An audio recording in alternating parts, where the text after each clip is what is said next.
Selamunaleyküm. Bugün miladi 17 Ağustos 2022 Çarşamba, Hicri 1444, 19 Muharrem. Günün ayeti.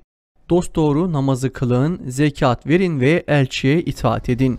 Umulur ki rahmete kavuşturulmuş olursunuz. Günün hadisi. Hiçbiriniz kendisi için istediğini mümin kardeşi için istemedikçe gerçek iman etmiş olamaz. Tarihten haberdar olmak için tarihte bugün neler yaşandı hep birlikte bakalım. 1787 Osmanlı Devleti 1774 yılında imzalamış olduğu Küçük Kaynarca Antlaşması'yla kaybettiği toprakları geri almak amacıyla Rusya'ya savaş ilan etti. Ve 1787-1792 Osmanlı-Rus Savaşı başladı.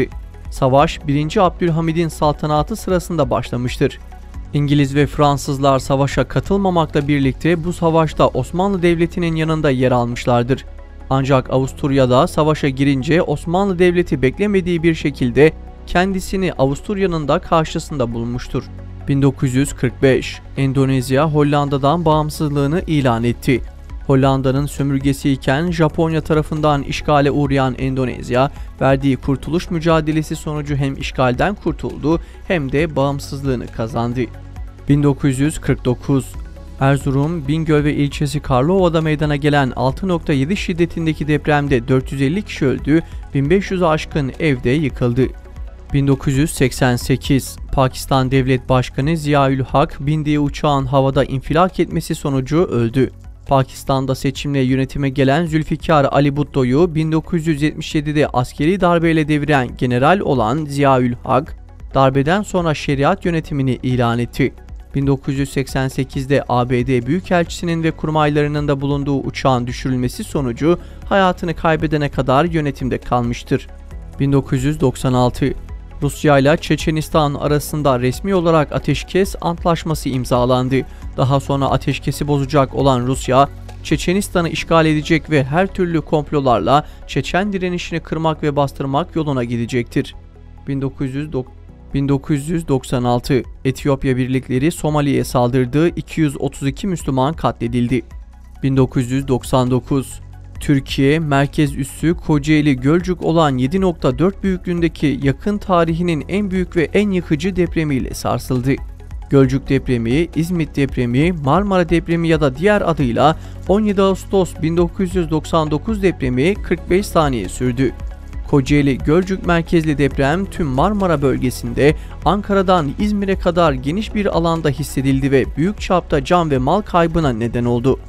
Resmi raporlara göre 17.480 kişi hayatını kaybetti, 23.781 kişi ise yaralandı ve 505 kişi sakat kaldı.